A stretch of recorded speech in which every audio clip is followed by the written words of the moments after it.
Short as an hour. Cool. All right, we're live. Live? Live. Yeah. Oh, my goodness. Well, then, Scott from Aristocob.com here. Seth from SethMarkwood.com. Isaac from MyWinnerYourMouth.com. And together, the three of us, and really in this case, the four of us, we're Markwood Men's Breakfast Club.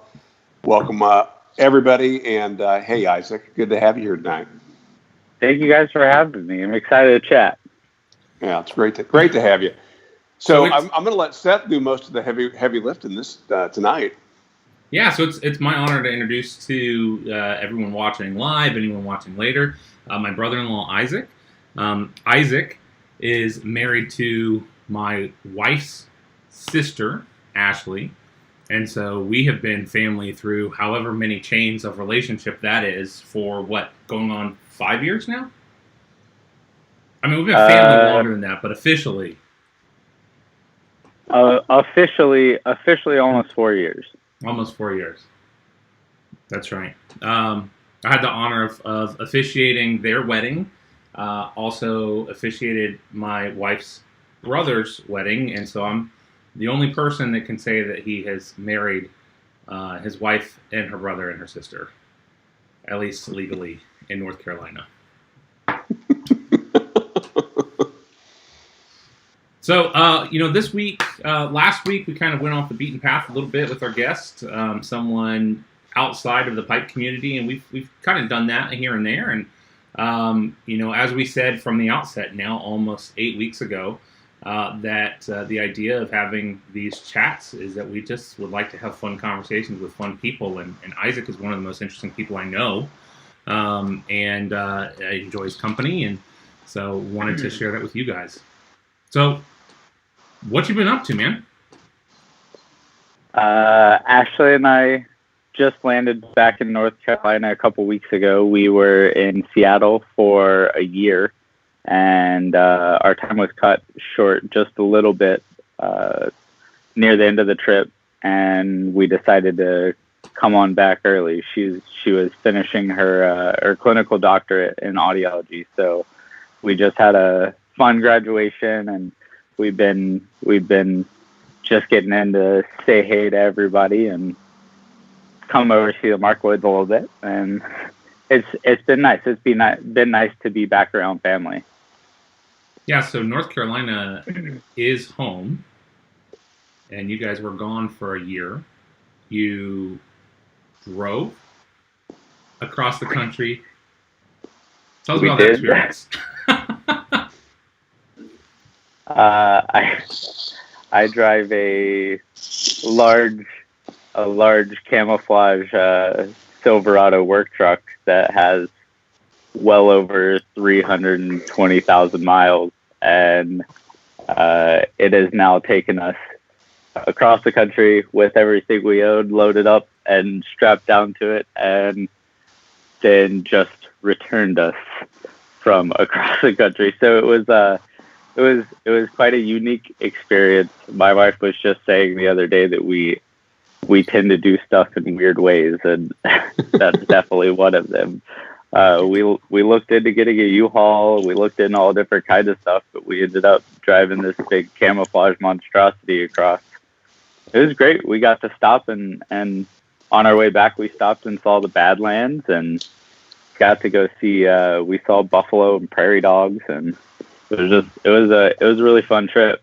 Did you get a cup of ice water at Wall Drugs? No.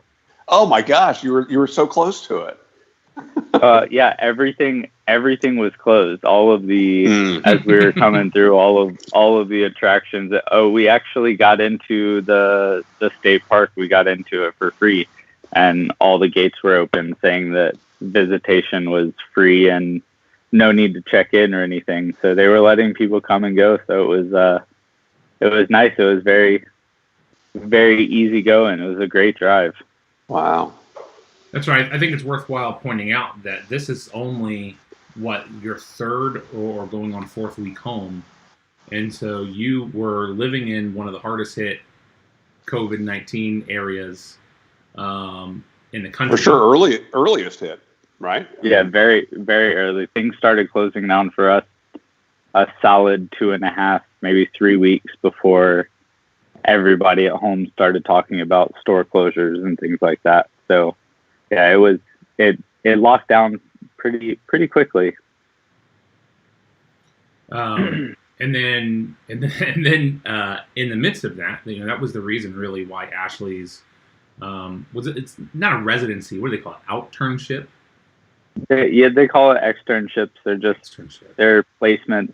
They're placements that are typically outside of UNC Chapel Hill, and they go and they spend a year, essentially performing full or as close to capable as full audiologist functions and daily tasks. So they see patients and just go through a year of just really hands-on training with no classes. So we were in Seattle, and she got the chance to work at Seattle Children's Hospital, which is beautiful, and just she had a great time, and just got to work with a lot of really interesting audiologists, and she got to experience a different way than she's done things for her whole college career. She was at UNC for 7 years.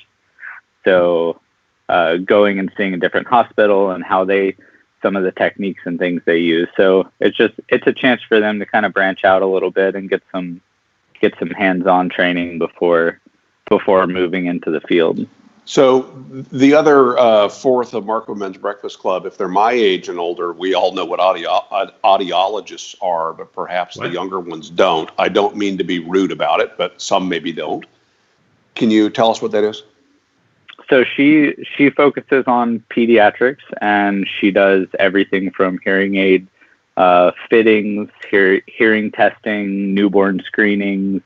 She'll go to the NICU sometimes, and they do screenings. They have regular patients who come in just for checkups and just to check on the equipment. She does upgrades and programming, and so she's involved in the entire hearing loss diagnosis process and appropriately fitting devices and giving recommendations for that. Does she go to the extreme of dealing with folks with cochlear implants and things like that, or is that?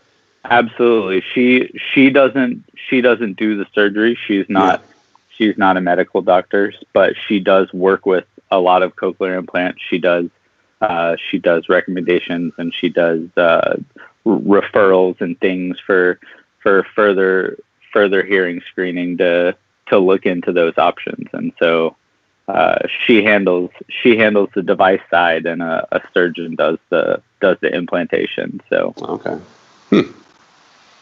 Yeah. So your joke or observation about the people your age is funny. It's ironic because she does pediatrics, and so I know she's not dealing with those people. But I mean, in her study, in her course of study, she has done work with people of all ages, and has a lot of stories to tell. It's just I notice as I get older, I learn about more specialists than I've ever known existed, right? And somebody, a particular type of doctor that I'd never even heard of in my life, suddenly I have them looking in things and listening to parts of my body that. Oh man. Well, Isaac, I had a really hard time writing kind of a bio of what we're gonna, who you are and what we might talk about, because I start listing the things, and I'm like, well, let's see, fun things I know about Isaac: Rubik's Cube, motorcycle, camo truck, Crocs wearer in public, avid vape enthusiast, forger. Which we'll definitely talk about at some point. Contractor. I mean, the list goes on and on and on and on and on. And so I think it's probably easiest just to talk about what have you been doing with your life the last. Also, one of the things I put in there is server and bartender at a five-star restaurant. I mean, you have just a whole series of skill sets, really, that you have adopted. But what have you been doing for your livelihood the last few years? it's funny to hear you describe it like that, because Ashley's classmates, there were 10 of them in her graduating class, and just being with a group of 10 for 4 years, they're really close and they hang out a lot, and they are always joking that every time they talk to Ashley, they're really not sure what I'm going to be doing, because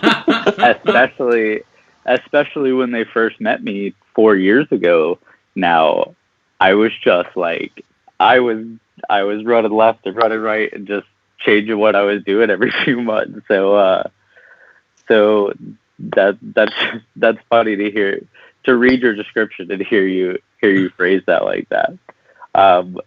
You just have to live up to it now. There's so much pressure. What do I do? Well, what were you doing 4 years ago then? Well, what were you doing then? So, I went to school. I went to school originally for sign language, and I was in school for. Think about that one. Yeah, that didn't even make my list. So yeah, it's pretty high up there too, huh?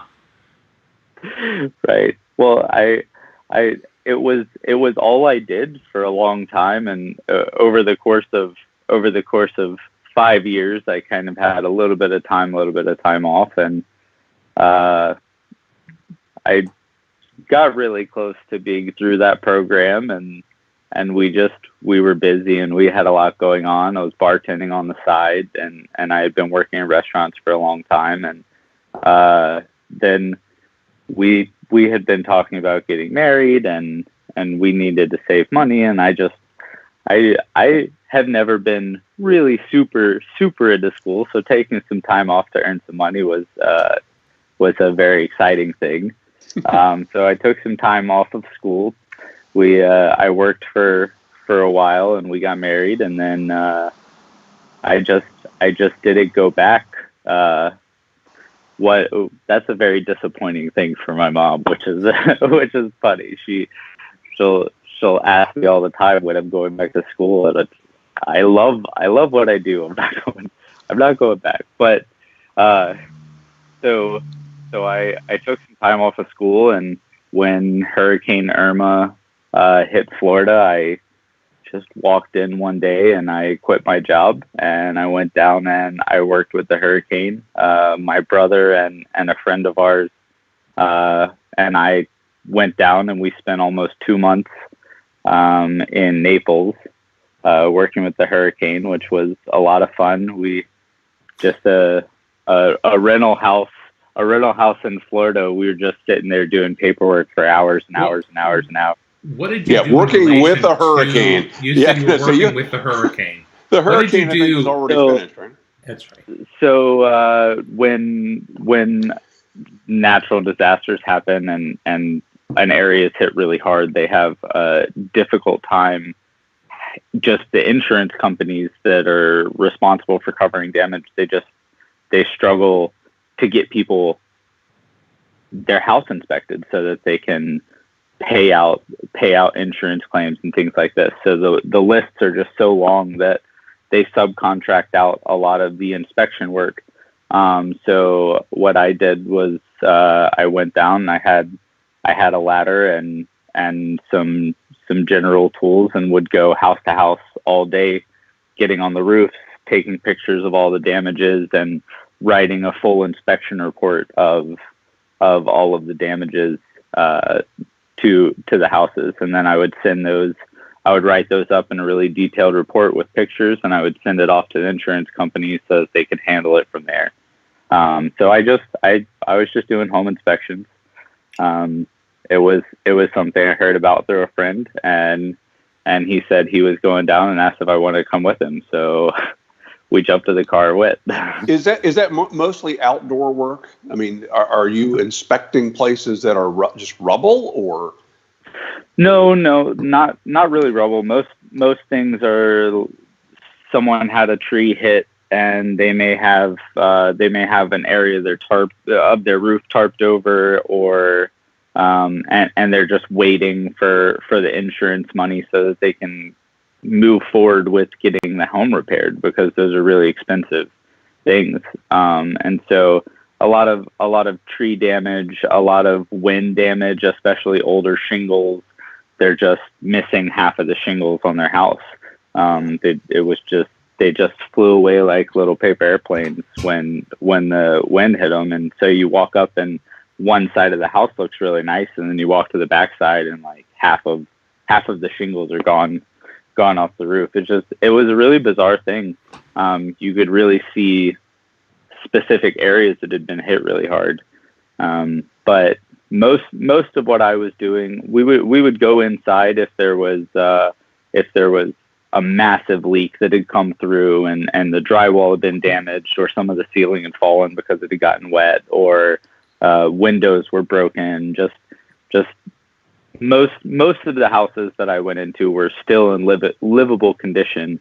They just had some pretty major damages that weren't going to be able to be. They just couldn't do anything until they were processed through insurance. So it was fun. It was weird. Have both been down to Naples since that has happened, and my hotel that I was staying in had suffered some damage. Not a lot, but trees down around the pool and some shingle damage. But it's an interesting area because that area, it's in the middle of Tornado Alley. I mean, that's or Hurricane Alley, I should say.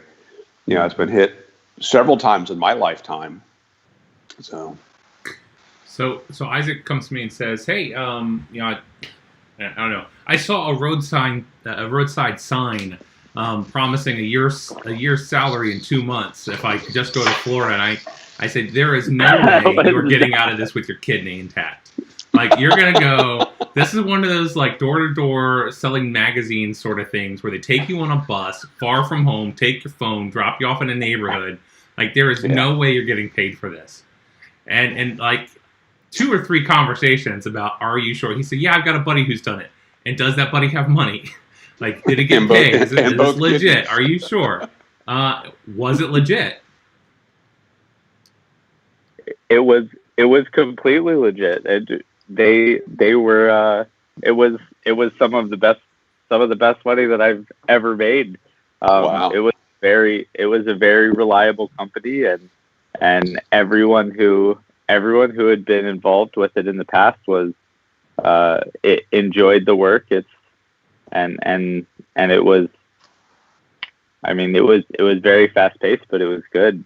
There were just, I think like day one that I finished going through the full certification for the emergency licensing, I got an email with like 30 addresses and contacts to start reaching out to and scheduling things. So it was very fast paced. They just had so many people.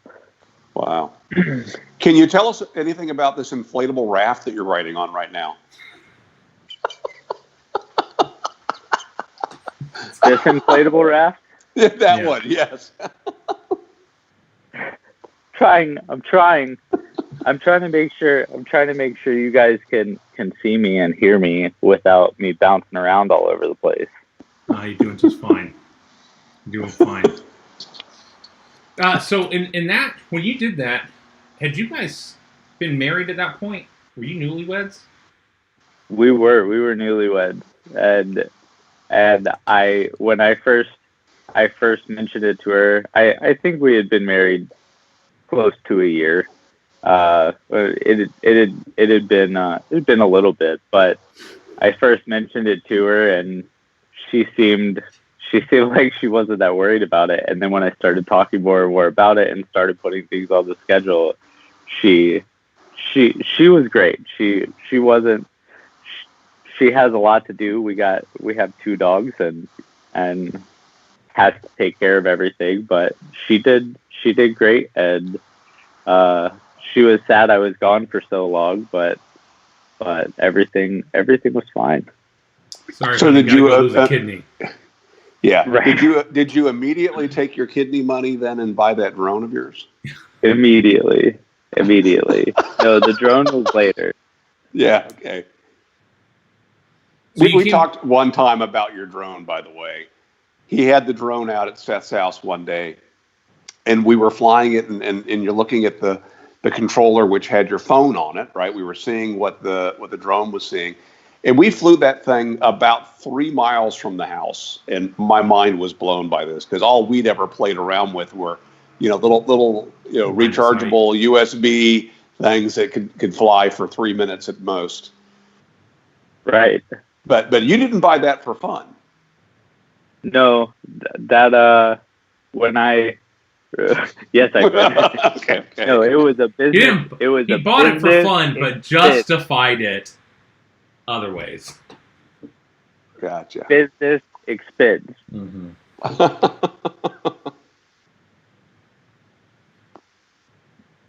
So yeah, that was Florida, and then when we got back from Florida, I started looking for work and was trying to stay off of a nocturnal schedule, because I had been working until 3 or 4 a.m. for our whole time we had been married so far. So I started looking for something else. And, right?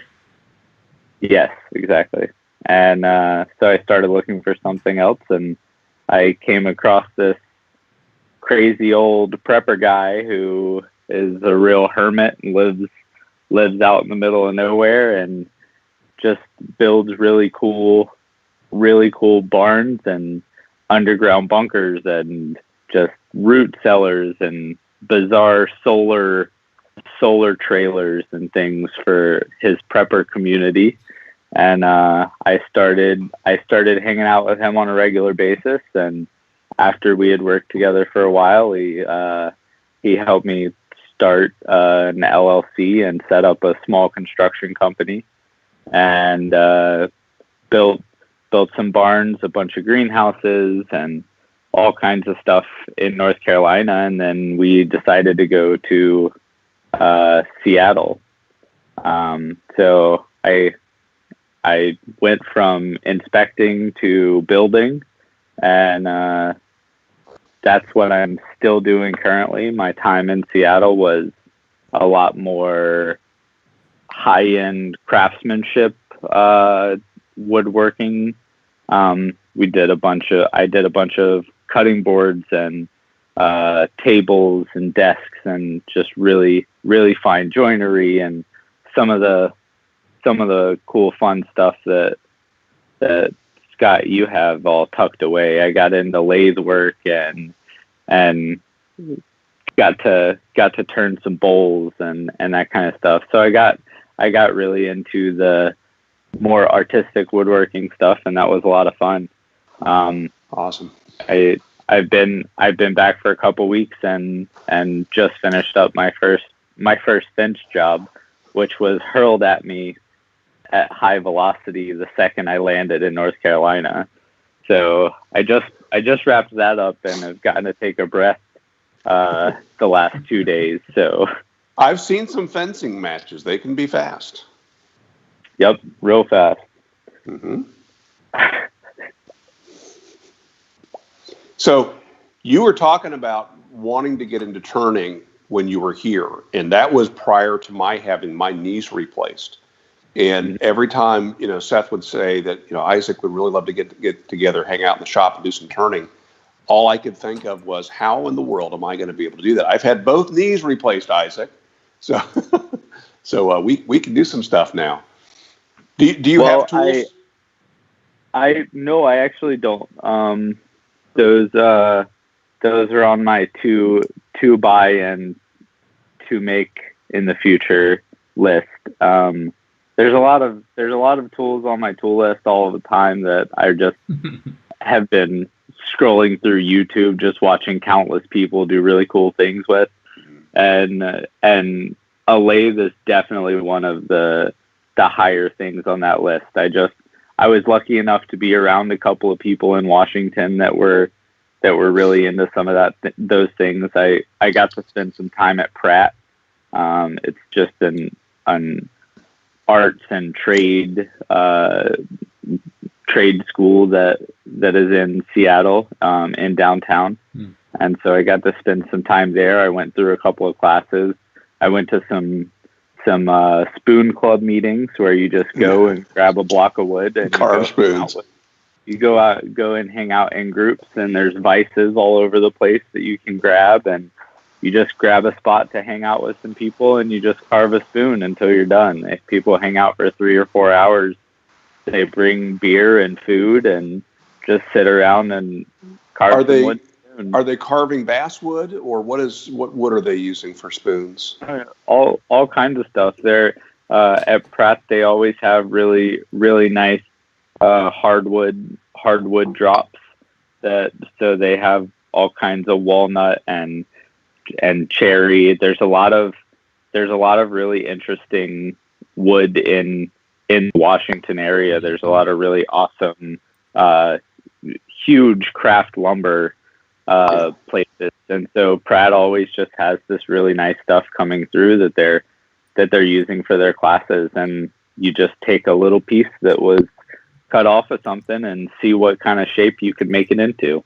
So they have everything from maple to different oaks and redwoods, and it's just lots of cool stuff to pick from. That's neat. How much of that, I imagine you started on the bandsaw then? Do you get a rough shape on the bandsaw and then carve? I started on a bandsaw a lot, and then I just thought it looked a lot cooler when the people were grabbing a little hatchet and they were shaping stuff out. So I did a fair amount of shaping things with a hatchet just because I thought it was a lot more fun way to do it than cutting it on the bandsaw. So then you let the wood guide the design at that point, right? So you're following the grain. You end up with a better spoon, I suppose.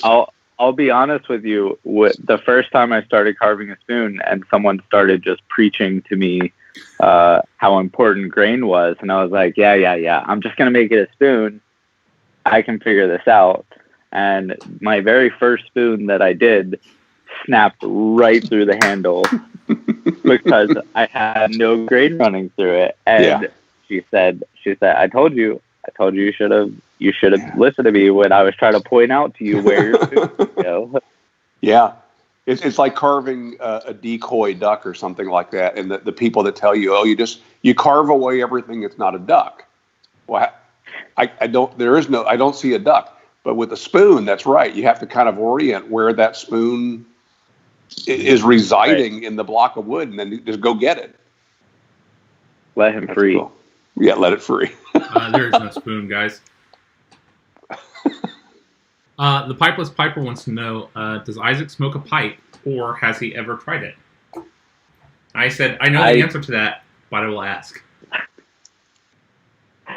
I used to sit outside with my long hair hippie friend who smoked a long Gandalf pipe, and I thought he was real weird, but we would go sit out on the back patio while I was in college, and we would just smoke a pipe outside.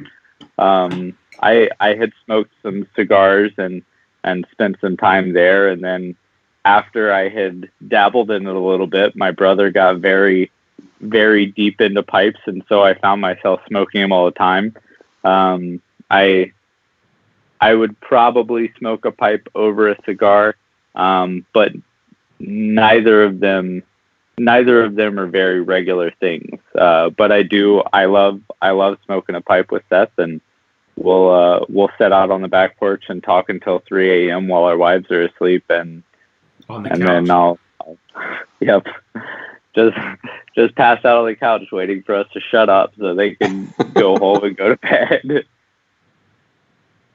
Also, you have gone back and forth with vaping. Mostly forth. Less so back. Mostly forth. Mostly both 2 ways. months ago, he tells me, I'm done. No more vaping. I'm done. I just get too addicted to the nicotine. He comes over to my house 3 weeks ago. He says, hey, can I try that? I seen him 2 days ago. He has a new vape. He has a new mod. Right. I've chewed tobacco. I did chew tobacco for almost 10 years, and I started chewing tobacco with my friends who wrestled, and I did it for years and years. And when we got married, I tried to quit and just I couldn't stop. I had tried the patches and all kinds of things, and I thought vapes were really lame, and I thought you were really lame. I am. But I tried one, and that was about 2 years ago. And Washington, I don't know if any other place did this at all. There was such a big minor consumption issue that they completely banned all flavored juices. So all you could get was tobacco flavors. So at that point I stopped, and then recently I hung out with you. So there's a couple really nice pipe and cigar shops in Seattle, though. Been to a couple of them. So you're saying as an adult, you vape flavored e-juice? I don't understand. Adults don't like flavors. They don't. No. Doesn't make any sense. Let me tell you right now, strawberry crunch is... That makes me not feel so great after dessert the other night. That cake was delicious, though. It was super delicious. It was super delicious. Those in the chat. So I've been doing keto for 2 years with a couple of breaks in between. Short, couple of days, couple cheat days, and had been doing keto pretty strongly for the last couple of weeks, and also OMAD, so just one meal a day. Saturday night we had a graduation ceremony thing where we did a mock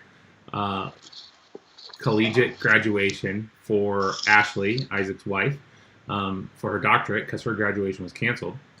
And we had like a processional, and my wife gave a keynote speech, and we streamed the whole thing online for her classmates, and it was this whole thing.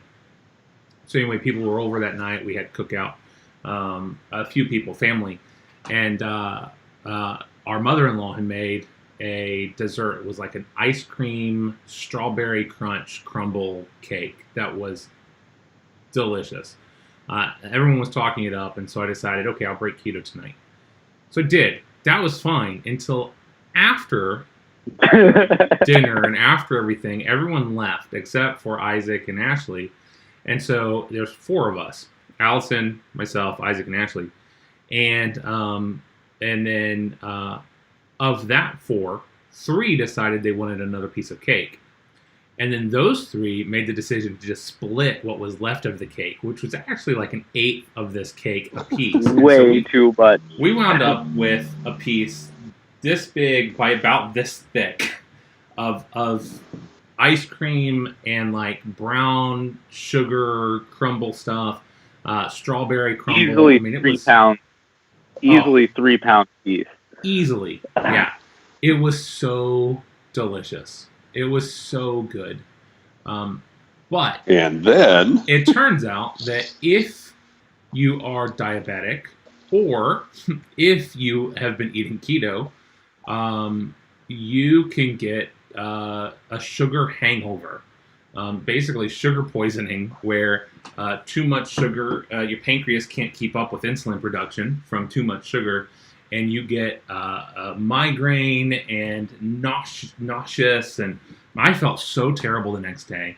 It was the worst I have felt in a very, very long time. I'm pretty confident that's what happened.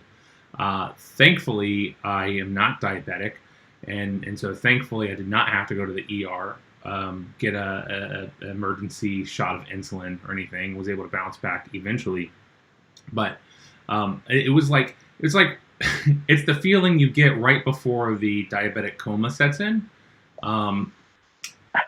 It's worth it. No, it wasn't worth it. Wouldn't do it again. Wouldn't do it again. Thankfully, you have a mother who's not hung up on Mother's Day, right?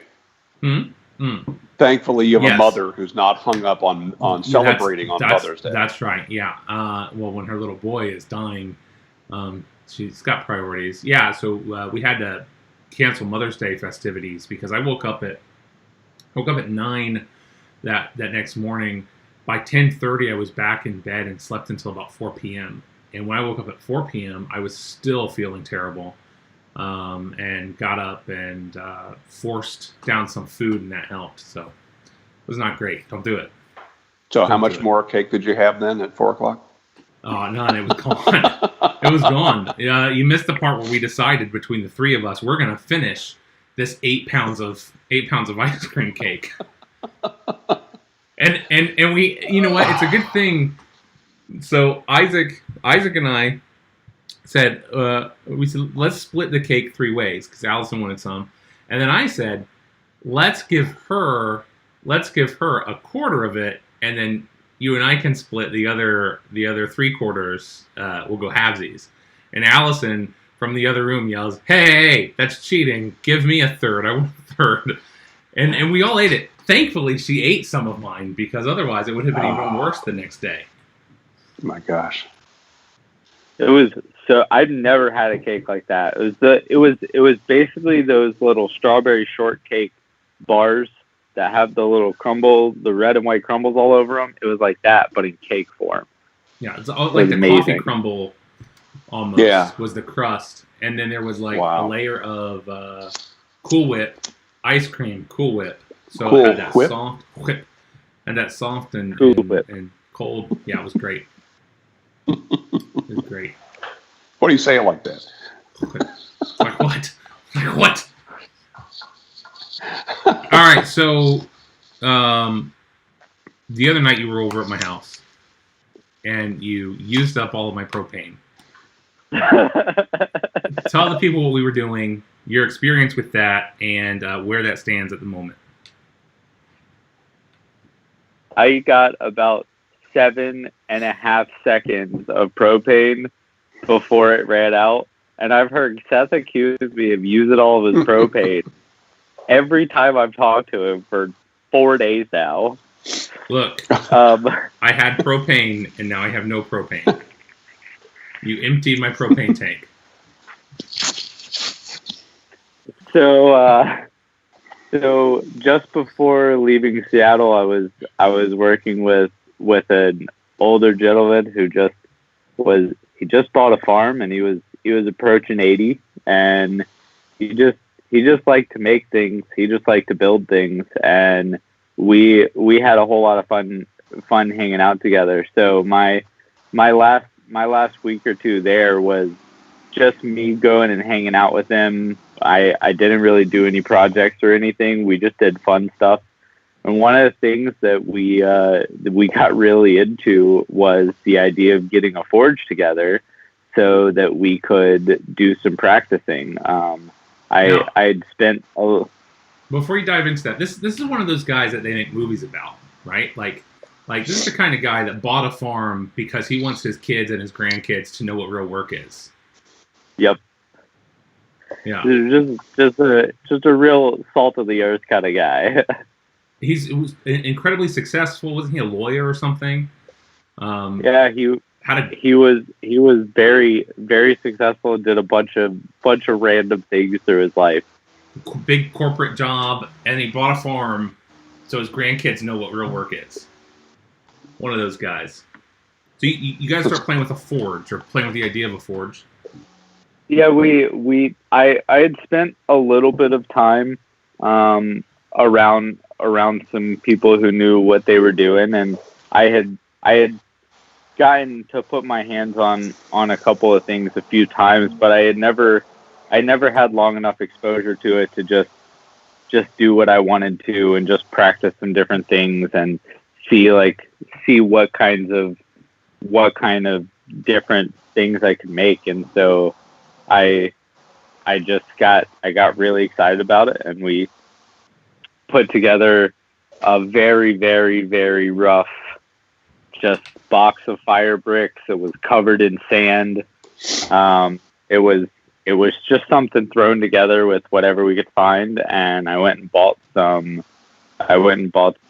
different black iron fittings and hoses from Home Depot, and spent a little bit of money on some plumbing, and then guided my way through a collaboration of YouTube videos to build my own torch.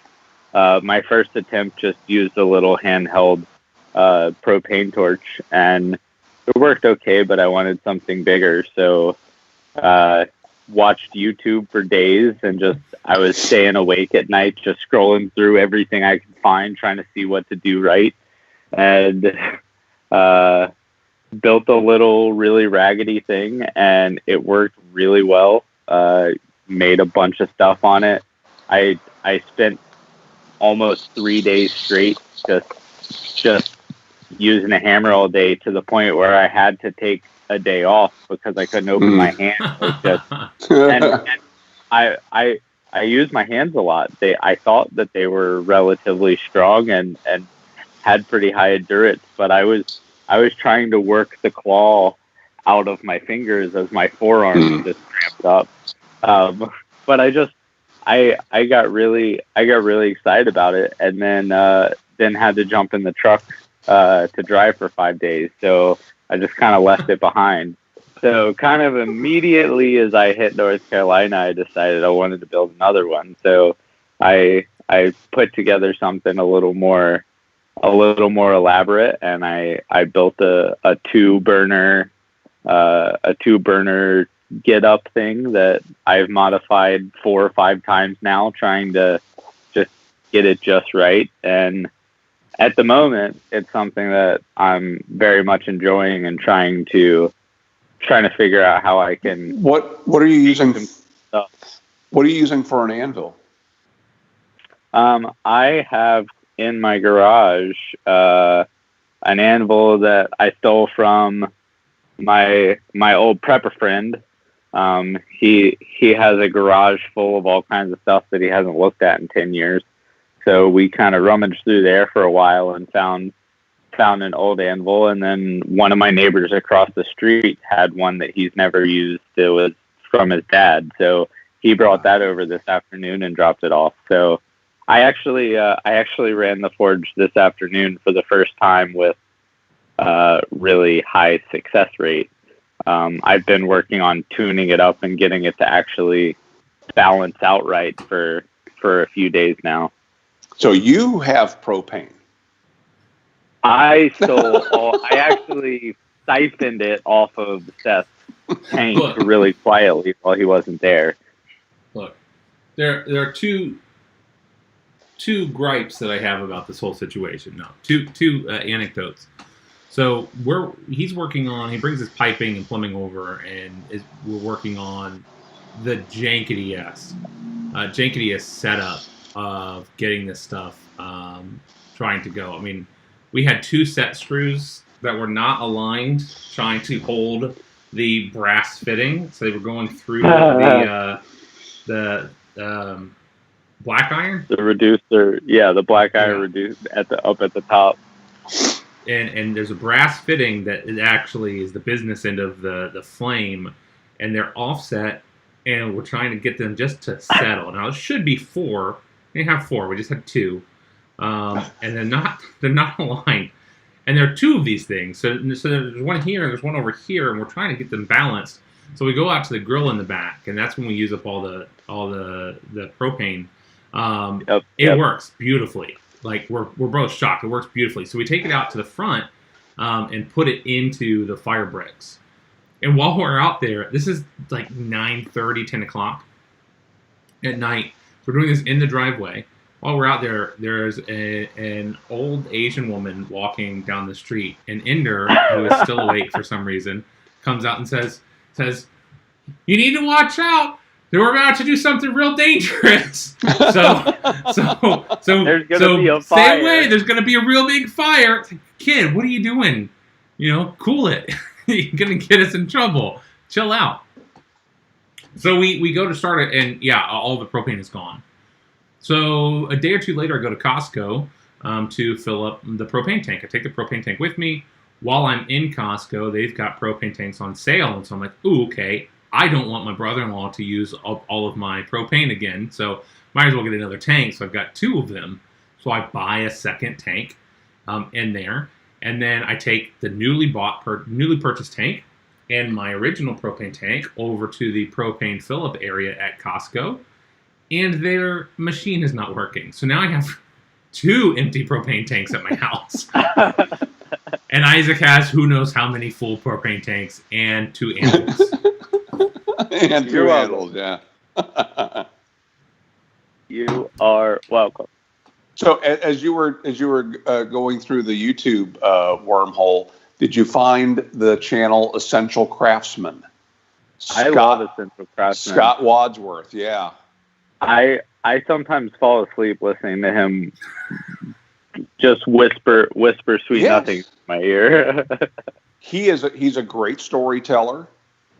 He's been there and done that, and the things that he builds, the skills that he has, just tremendous. I mean, he's legit.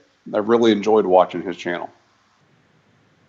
I like listening to his like best irreplaceable tools list and things like that. Just things that are odds and ends that just have a very unique or a very just amazing niche purpose. Yeah, like his circular can't saw. Do it without them. Mm-hmm. Yeah, his circular saw and his anvil were like 1 and 2 on his top 10 tools. But it isn't just this is the circular saw. He talked about how he got it. Who taught him how to use it. That he fed his family for years with the skills he learned and with this saw. And it's very romantic, the things that he shares about, what items made his top 10 list. It's really good. It's funny, we were talking about YouTubers the other day, and Isaac mentioned him as like one of the top. Like if he could or were to get into the YouTube game as someone that he would want to emulate. Just one thing I like about Isaac and respect about him is that he has a lot of respect for experts and craftsmen and people that really take what they do seriously and try to do a good job. All the people that he's been drawn to as mentors over the last few years have really fit that category pretty strongly. So, and we were talking about, that's the kind of person he would want to be as a mentor, someone that is actually an expert and knows their stuff. Yeah. Well, you're on the right path with the fact that you're somewhat like some of the makers on YouTube, that you're interested in a lot of things and getting exposure to a lot, and you're not scared to try it. And that's how you gain those skills. And you'll find that a lot of those crossover, the things you're going to learn doing the blacksmithing will then apply in some other unexpected way. Right. And that's my hope. Is I don't really have anything in particular that I have the need to forge at the moment, but if you have the ability to do it when you need it, you can make whatever you need. If I come across a lathe and I've spent 6 months working with my forge and I'm really confident in it, then maybe at that point I'll be able to put some chisels together or different things. I like the idea of being able to potentially get to the point that I can make tools that I could then use tools to make money. I think that's really interesting. Well, you don't have to fear that lathe that's a great deal, but it doesn't have a base. Right. All right, I'll build a base. Right. Yeah. Where a lot of folks, it's like when you'll see tools that are 3-phase, and people will just write it off because, well, they don't have 3-phase power. There are so many ways of making a tool like that work. So yeah, they're usually great buys. I took just yesterday. I took an old electric blower from to add to my janky system that Seth loves. I got an electric blower. It has this proprietary plug that I didn't have the other side to. And so I just sliced the wire off, and I found an extension cord, and I sliced the wire off, and I put them together. And just, I mean, 4 years ago, I would have said, well, I don't have this plug, so I can't use this blower. And it's fun. It's fun to learn all these different things and how they come up. And when a new thing comes up and I say, well, I've never done this before, but I know the background behind it, so let's figure it out. It's just, I like that mentality. I like that situational critical thinking. Yeah, that's cool. So one of the things that Seth knows, I'm chomping at the bit to talk about. Can I talk about it, Seth? Rubik's cubing? Sure. No. Sure. I am having had a YouTube channel for 10 plus years, and the desire to do more on the woodworking side with the YouTube channel. I was excited when you got a job back in Seattle working with somebody who was, at the time, was kind of a rising YouTuber. I had known of her from something else, though, from social media somewhere, Instagram or someplace other than YouTube. And why did you go to work, I don't know, I guess behind the scenes in a way, working for a YouTuber? And what was that all about?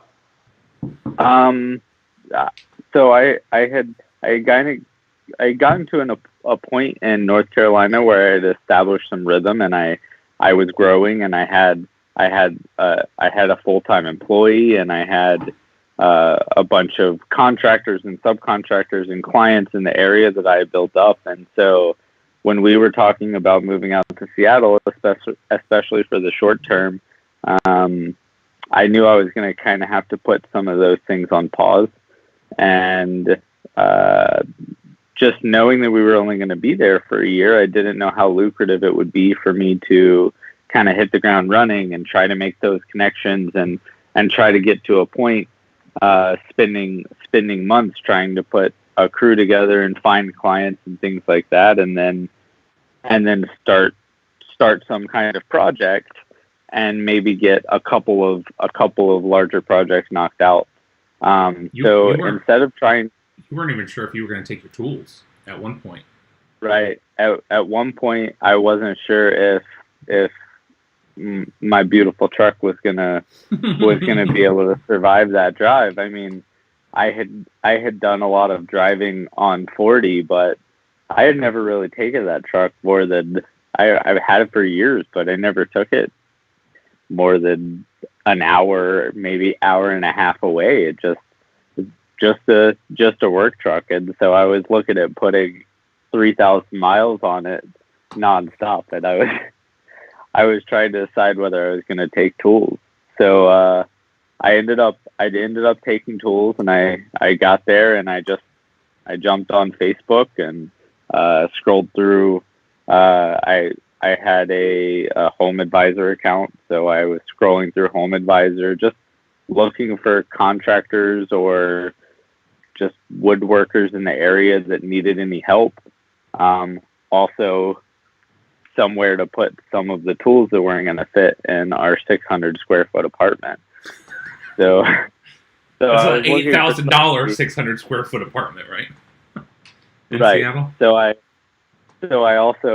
I also needed some garage space. So I started writing messages and started sending some stuff out, and I heard back from a few different people, and Anne, I think you said that you guys had mentioned her before. Anne and I got connected, and she runs a trade program educational channel. So she does everything from high detail dovetail work and just cutting boards, lots of hand carved spoons and Windsor chairs made and shave horses, like just making her own spindles and things like that. Just really delicate stuff. A lot of stuff that was far outside my comfort zone because I had mostly worked with dimensional lumber from Home Depot. I had never taken something with bark on it and tried to see what I could do with it. And so she said that she was looking for some help, and we got together, and I did everything from some framing and repair work on some of her buildings to some roofing and gutter work, some fences, and I did a lot of camera work, which definitely was not my forte. And I mean, if you hand me a camera and I have to do more than push the button, I had held a nice camera before, and my wife has one, and I had spent just enough time to know a little bit of the basics. But we were working with really nice equipment, and we had microphones that we would move around, and I just helped with the production side as well as the construction and labor side of things. So it was a really unique thing that was outside my comfort zone and outside my established skill set. So yeah. it was a really unique time. I got to meet a lot of really cool people because there were people that would come to do collaborations. That's where I had met a couple of different blacksmiths that made handmade wedding bands, and so I got to spend some time and get a little bit of beginner's pointers from a guy who made custom wedding bands that were Damascus and different things, just stuff that I had only seen in videos. And so she had a lathe, and she had a really nice furniture grade table saw, something that was far from the rickety, beaten up DeWalt table saw that gets thrown in the back of the truck to go cut a couple of 2x4s. I mean, such a different really experience. Nice. Just when she first told me that this saw has this cartridge in it that if you touch it, it will drop the blade down into the saw as a safety measure. I was just like, whatever. And then we watched videos of this guy who first he takes a hot dog and he pushes it into the saw, and the saw drops, and then he turns it back on, and then this time he uses his finger, and he works for SawStop, and he trusts them enough to take his finger and run it into the machine. That's a very different machine than I had ever even been around. And so it was a really awesome. I saw and learned how to use tools that I thought I was relatively familiar with, woodworking tools, but I got to use some stuff that I had never even seen, didn't even know how it worked. So it was a really cool year. I worked with some really cool people, and I spent pretty much the whole year doing all new things. Just a totally different side of the woodworking that I had been doing. So now, I've spent some time with some others that are in that world, and I know the pace is so different. Where if you work in a production shop and today you're building a park bench, you build a park bench. But the people that are influencers and doing things, they're stopping and they're taking pictures for Instagram, and they're writing some things down because they're also going to do an article about that workbench or that park bench, and they're resetting the camera to get another shot. And I know you. Did that drive you nuts? It took me a long time to get to the point where I felt like I earned respect on a job site. I was working with people who were older than me, and I was bringing people in who I really hadn't established any relationship with. And so I was really working to try to figure out how to be respected as a 25, 26-year-old, just try to find that. And so I had spent a really long time just being, the second I I start working, I turn on, and I don't turn off. I get there and I go until I physically am just worn out. Yeah. And just try really hard to be productive and keep my budget appropriate and things like that. I work at a very high pace so that I can go home and sit and relax. And so coming in and doing things where I was told, hey, do so and so, make these cuts and get these ready, and then stop. That was something that took me a lot of time to get used to, because I finish one thing and just immediately am ready for the next, and I've never really stopped to think about how much time you put into posting something during the day of your progress and taking some time out of your day to respond to things. And the work pace was a very, very difficult thing for me to force myself to take a breath and step back for a second. And just wait until the next step was ready. Isaac, you finished the chair again. We needed pictures of in progress. But see, that's the thing, is I was waiting to know what the next step of the chair was, because I didn't know. I wasn't finishing anything. I didn't have anything to do. When I was done with my step, I hadn't done it, and so I didn't know the next step. I didn't finish any chairs because I didn't know how to build them. Wow. Did you have any of those moments? Because I had a friend that worked on, what was that show that Ty Pennington had? Home Makeover, is that right? Extreme Home Makeover. And he was working on the room that Ty said, I'm going to do this room. Guys, you can do anything else, the designers, you can work on it, but this is my room. And he worked for 5 days straight. I'm talking my friend, doing all this stuff. And then on the 5th day, Ty came walking in. It was the first time he had seen Ty. And Ty came walking in and filmed all the work he had just completed. Yep.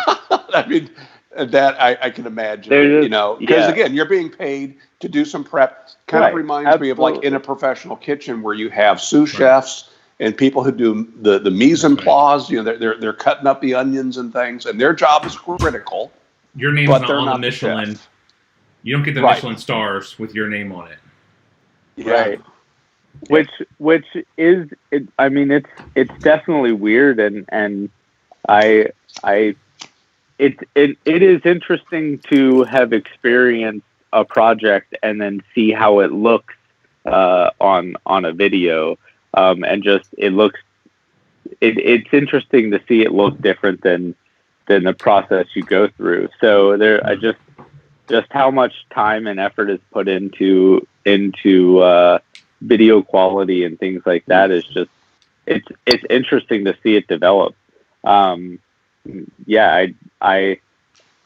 definitely camera shy and very, very uncomfortable. There was a video that we made some nightstands for Ashley. We wanted to make some pretty nightstands to go by our beds, and so we made a video out of it. And I ended up we loaded them, and we had taken all our videos and we had taken all of our pictures and everything of it, and I loaded them onto the truck and took them home, and Ann texted me that evening and said, we forgot to film our outro, and she always films an outro at the end of her video.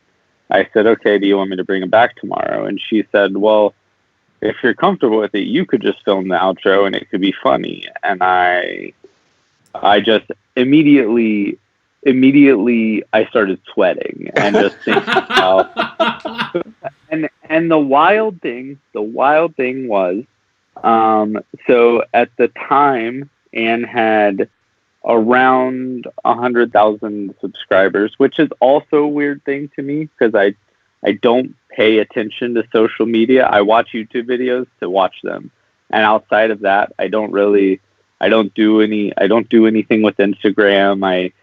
I use Facebook to look for look through Marketplace. So just how involved in the social media side, it was just really, it was intimidating to me.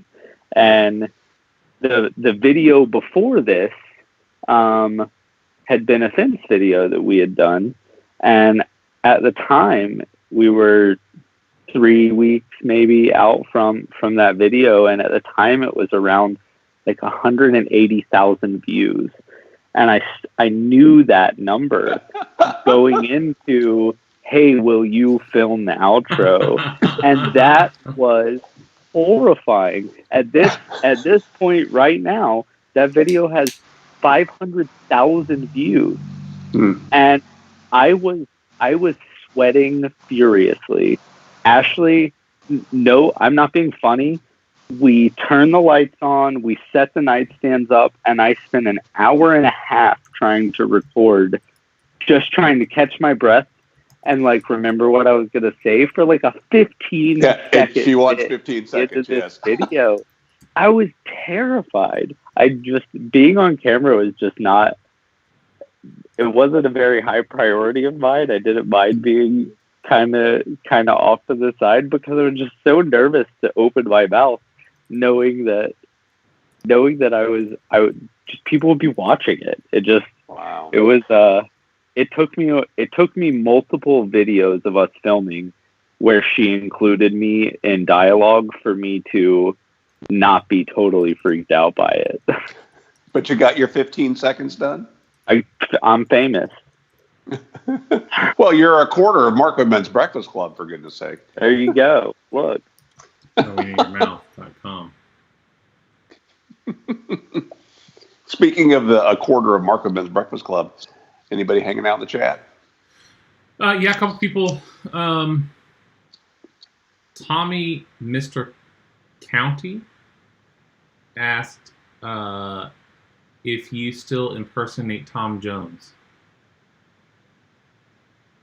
Who does? But I don't. If you do, but I don't get it. I don't recall that happening. Yeah. Okay. No, I never did, but somebody did do. It was either a video or something on Instagram with my face on Tom Jones's body or something like that. Gotcha. I mean, let's face it. With social media, it's not unusual. Could be anyone. Yeah.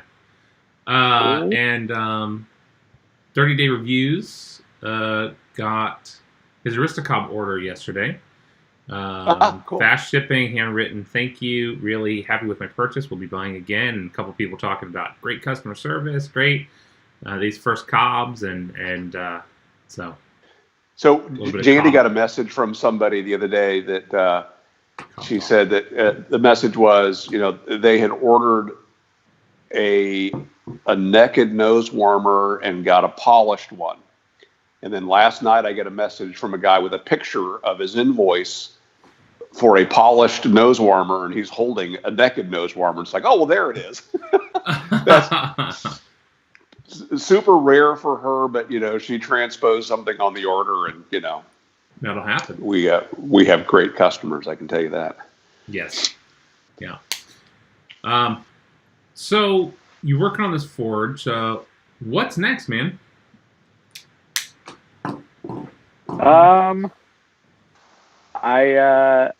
I just spent all day today sitting down with my freshly graduated new employee that has started working for me this week.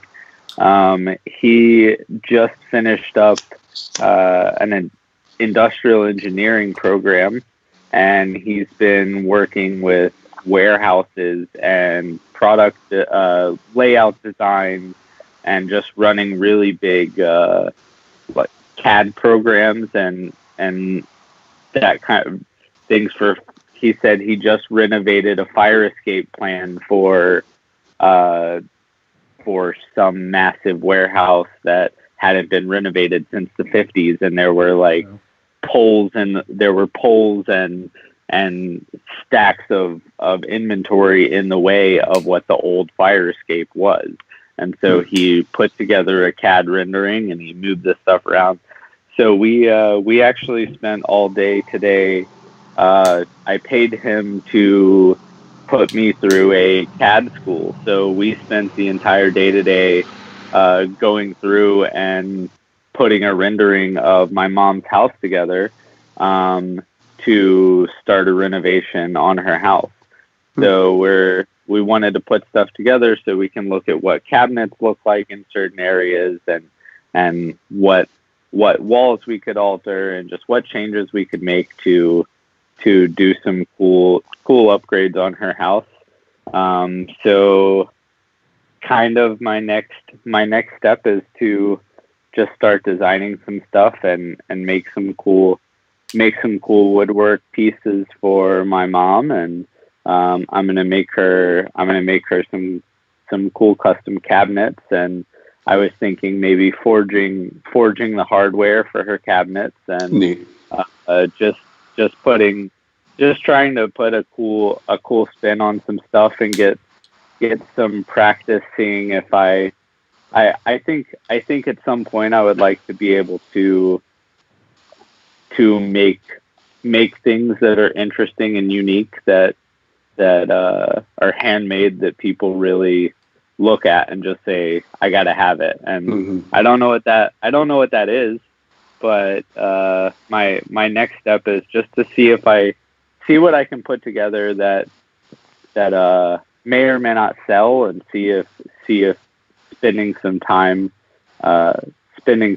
focusing on some of those things could generate me any income and could support me in any way. So I can't take too much hobby time just to play around, especially up to this point with Ashley being in school as long as we've been married. So I like to play around and do some fun stuff, but I got to keep making enough money to feed us. So I'm trying to see if the fun stuff can make me any money at the moment, and work that out and try to be artsy for a little while.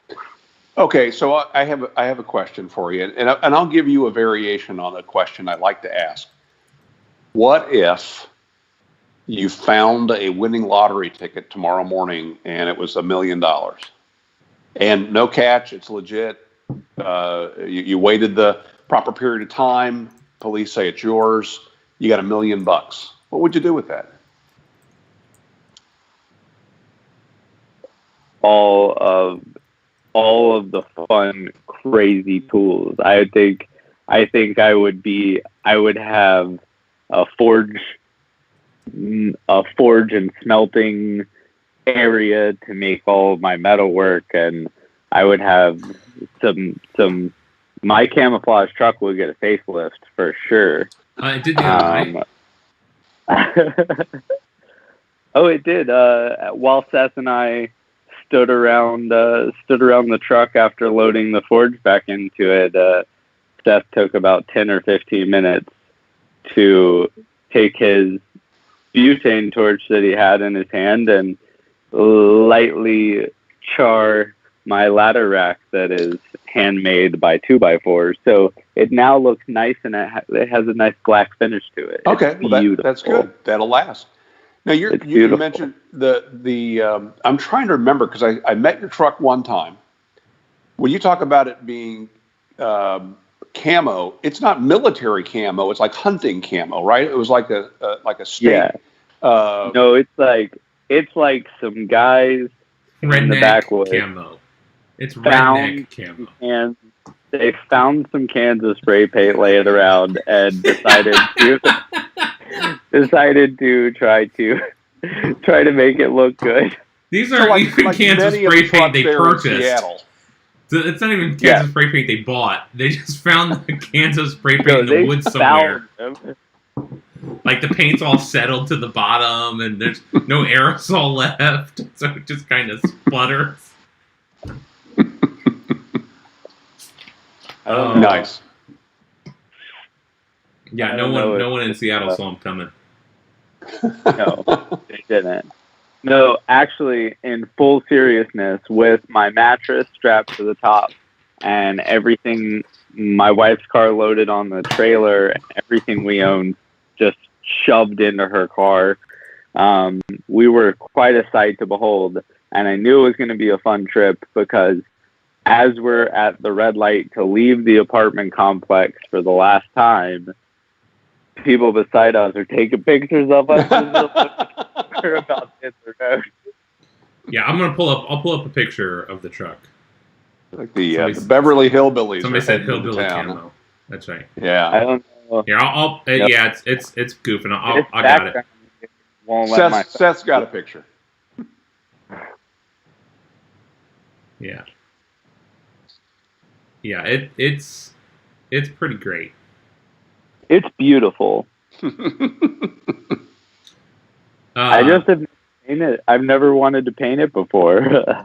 Coworker of mine just bought a truck, and it's painted a matte black, and he was complaining about how ugly it is. I said, no, you have nothing to complain about, sir.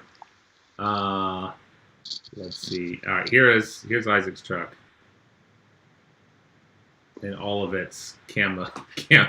Found cans of spray paint, camo glory.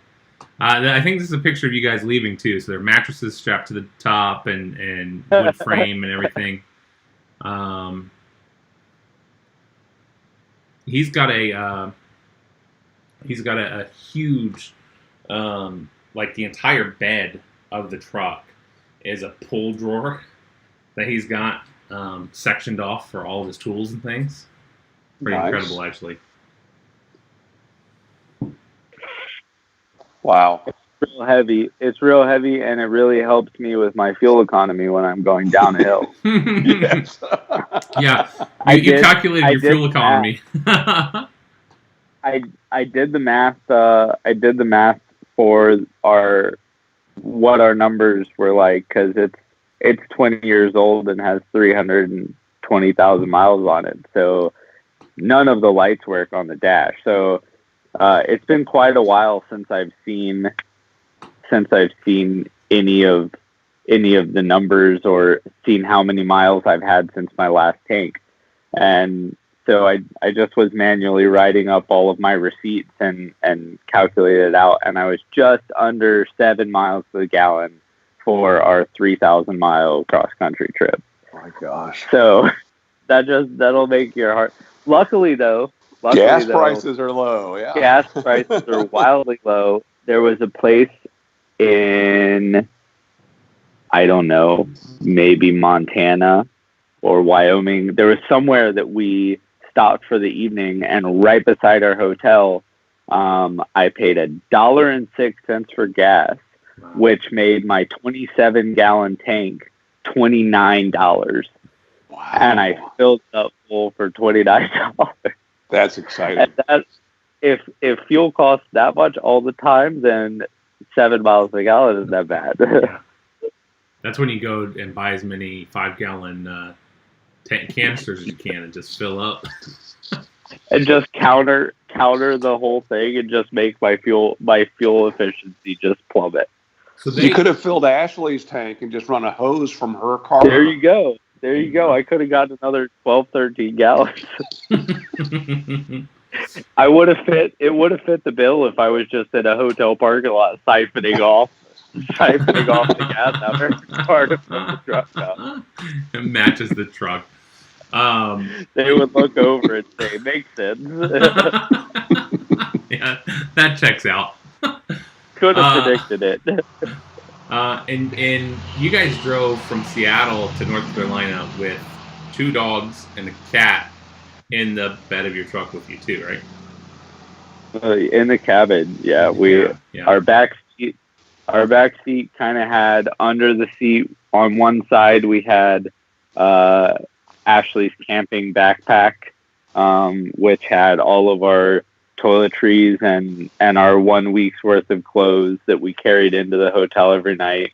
And so we would grab dog food bags and multiple bags and walk upstairs, and we would come back downstairs, grab all the animals and take them into the hotel room. Staying in hotels with 3 animals and being in a small truck with 3 animals is unique. We had their beds their beds, 2 beds on the back seat for the dogs. And once the cat calmed down after the first few hours, she was in full panic. Once she calmed down, she either sat up in the dashboard looking out the window or on Ashley's lap the whole trip. So Wow. it was fun. It was cramped, and we had to stop. We had to stop and take walks and stuff at rest stops, but it was nice. And you guys slept, you were saying outside or in the truck one night that it was just bitter cold, right? No, we ended up being way later than we wanted to, and we wanted to, and it was, we just took a long time getting away. And so one of our first nights was 17 degrees in Montana.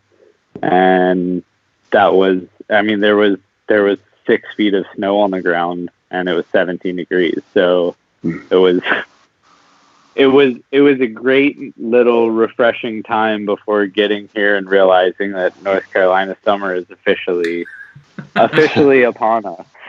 Did you go through Bozeman? No. Do you recall? I don't think we went through Bozeman. Okay. I don't remember where we stopped. I would have to ask Ashley. She would tell me where we were staying for the night, and I would say okay, and then I would talk to someone on the phone 30 minutes later, and they would say, "Where are you stopping at?" I don't know. I have all the places we stopped written down. I've been on those trips. Yeah. Yeah, can confirm.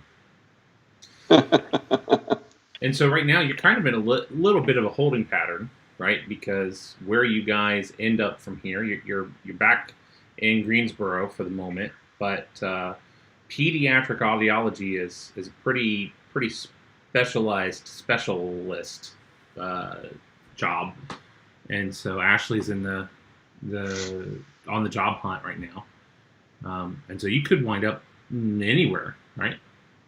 Theoretically.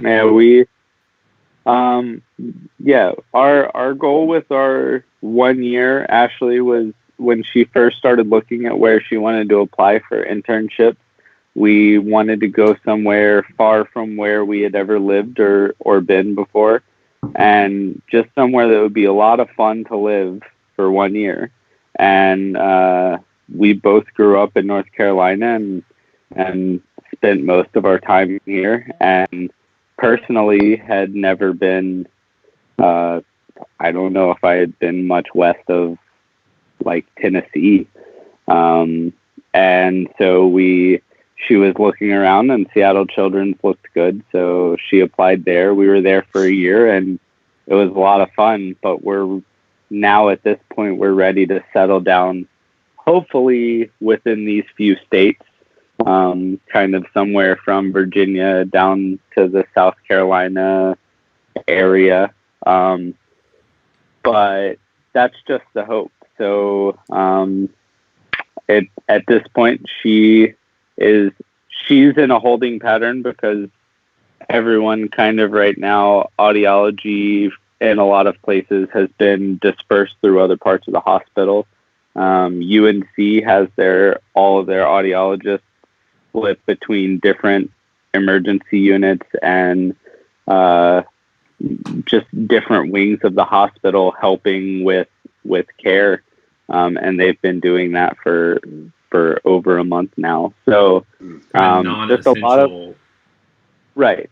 So it just So some audiologists are maintaining the emergencies and broken devices and things like that. But as far as just general regular checkups and regular appointments, those have all kind of been put on hold. So a lot of departments, just they're not really making any moves with hiring at the moment. So we don't know whether we're in North Carolina for a couple of months or whether we're in North Carolina for 6 months.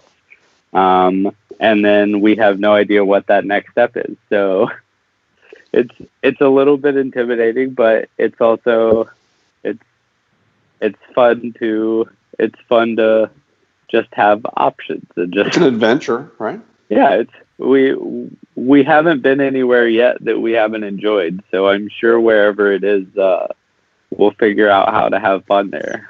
What's something that you'll look back fondly on about Washington?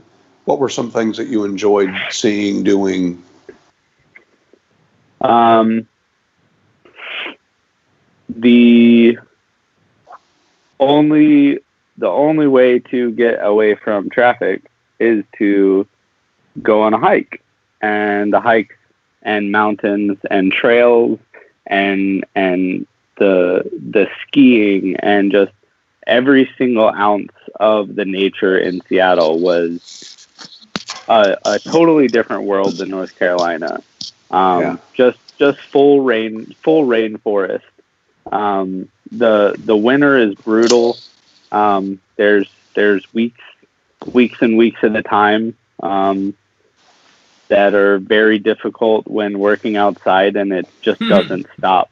It doesn't stop raining. It's not a hard rain. It's not a thunderstorm, but it's just this constant light drizzle, just for weeks, and no sunshine. But if you can suffer through a few months during the winter of a rainy season, the spring, summer, and fall are just gorgeous. The colors are amazing. The trails are amazing. The views are amazing. You can see Mount Rainier from all over the place, and just, I mean, it's snow-capped just all the time. I mean, you go up Mount Rainier coming into May, and there's still snow on top of it. So the nature in Seattle was gorgeous. When people came and visited, we would go downtown and spend a day downtown, and we would go see some things around, but we made sure anyone who came to visit took a ferry with us and went out to one of the beaches on across the Sound, or that we went on a hike with them, or we just took them to see something of the nature in Seattle, because it's so much different than East Coast mountains and just forest. Did you visit the gum wall? So many times. We actually we got the privilege of going to the gum wall to show someone how interesting and gross this is. And as we're coming around the corner, we see cones and caution tape, and they're doing the annual pressure cleaning. Yes. And so these guys are in basically hazmat suits, because the water that is spraying off of this wall coming down to them is also filled with 10,000 people's saliva. Just pressure washing piles of gum off of the wall. So it's so gross and so American. So very. I'm gonna put my gum on this wall, and you need to do it too. I imagine it smelled like juicy fruit and spearmint, or.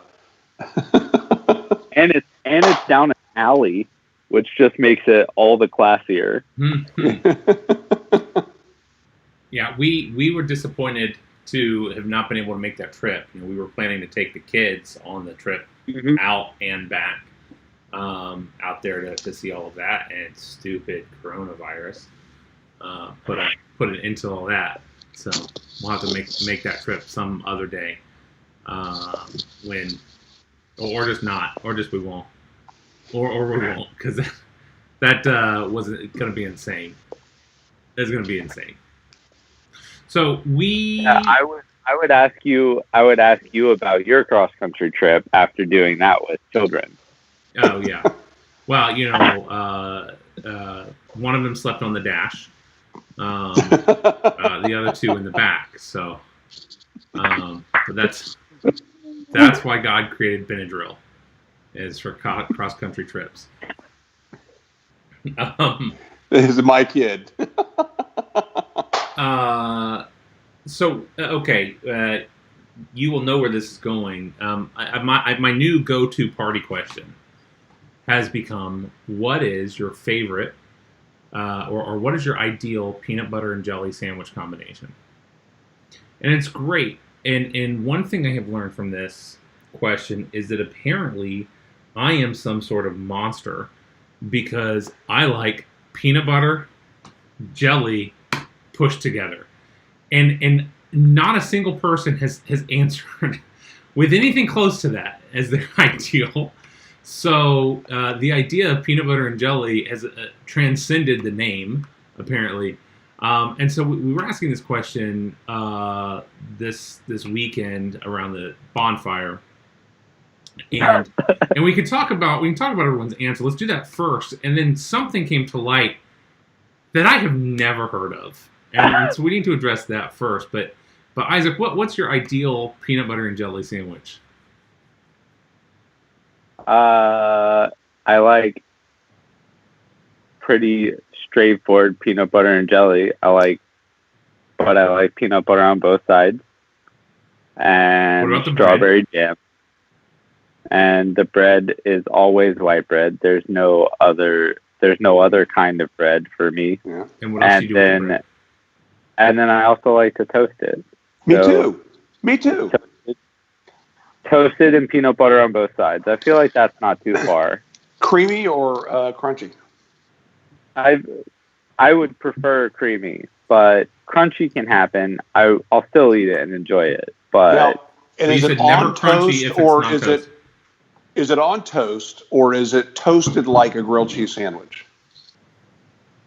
No, I would toast it with the peanut butter on it. Okay. I would toss it in a pan with like a little splash of butter. Okay. Because then the peanut butter is nice and it's not just, I like a lot of peanut butter, so it's not a huge difficult to chew mass. If it's nice and warm, it's easy. So I know you didn't ask me, but no, I was going to. I like peanut butter and jelly on toast, always strawberry jam. I like peanut butter and jelly sandwiches that are toasted in a pan, like grilled cheese, kind of like what you're describing. But always, I like putting potato chips on my peanut butter and jelly sandwich. What flavor? Because you can't get enough crunch for me. So crunchy or creamy peanut butter? Either, but again, the crunchy peanut butter is not so much for crunch as it is a vehicle for more peanuts. Because the potato chips are going to provide the crunch. The toast is going to provide a flavor potato chips. Just plain. Yeah. How about you, boy? Just peanut butter and jelly on white bread? No, white bread, crunchy peanut butter. I don't really care about the jelly. Any of it's fine. Also, potato chips, barbecue is the ideal. But I mean, I like to toast it the way you guys have talked about and whatever. Where I draw the line, where apparently I am really the odd man out, is the ratio. 50-50 peanut butter to jelly on their own pieces of bread. The peanut butter on both sides, many people that we talked about, they said, oh yeah, like 70% peanut butter. It's way too dry. Way too dry. Isaac said 50%, 50-50, but just the peanut butter spread out on the two pieces of toast, which is fine. But then you've got your jelly is on like a slip and slide. Now, there's no friction. It's just going to slide right out of there. Yeah, but it's going to slip and slide into your mouth. Yeah. I like the bread to have a little bit of that, a little bit of the jelly sogginess going on. So during this conversation, somebody their perfect combination of peanut butter and jelly had bananas on it, and I forget who, but someone asked the question, how do you cut the bananas? Definitely my mom. So how does your mom cut the bananas? So lengthwise? So when she proposed this question, Seth looked at her and was like, what do you mean? How do you cut the bananas? And my mom says, well, do you do them in spears or do you do them in rounds? And Seth thought that was real funny, so he inquired further. And I explained to Seth how my entire life growing up, I don't know that I ever had a round slice of a banana. If there were bananas that were broken down in any way, my mom would open a banana, she would break it in half, and she would take her thumb and she would shove it through the middle of the banana, and she would make it into spears. She never cut it. She never cut it with a knife. It wasn't a clean cut thing, but she would just ram her thumb through the middle of the banana and make it 3 or 4 spears, however the banana decided to break that day. It's like a spoon. Yeah. That's like the she would take these spears. She would take these spears and she would lay them out onto a peanut butter sandwich. And I remember having fluffernutters on a regular basis with banana spears that my mom had shoved her thumb through to break all apart. Now, would she lick the thumb, or did it get washed off? No. She post banana. She'd take the banana thumb and dip it in the peanut butter to spread the peanut butter. Initially, I thought this was a lubricating move. Definitely, it was a lick clean kind of thing. So you want the first sandwich she makes, not the second one. Exactly. That's right.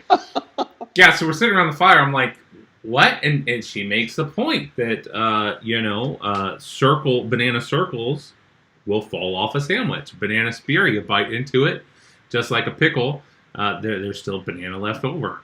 There's more surface area with the banana spear. When she said it, she said break the banana into thirds, and I imagined 3 vertical slices, whole banana. So you got like a whole banana laid out flat, basically sticking out of your sandwich. Well, you got to lay it out like bacon, though. You got to line the curves up. Do some crisscross, banana weave. Banana weave, banana lattice. That's right. Well, that's interesting. A 30-day review said, apparently center lengthways is the way to go. Banana doesn't slide or drop out. I'm 35 when I discovered this. So like a banana split then. Yeah. The more you know. I wonder if anybody slices the banana in half this way. Like yeah, just got banana pieces sticking up. So you got one little short curvy piece. But you really got to squish the sandwich down. Well, I have known people that mash a banana and put that on their peanut butter and jelly sandwich. So, how did Elvis do it? I mean, Elvis had the peanut butter and bacon and banana, but it was his cook did that for him. So I'm wondering if that was a mashed banana. I mean, near the Somebody end, know that? probably.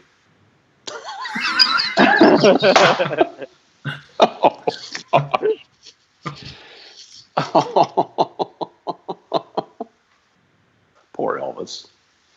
Yeah. Oh, there's a terrible joke I'll tell you when we get done with this. Okay. I don't Great. need it documented. I love those kinds of jokes.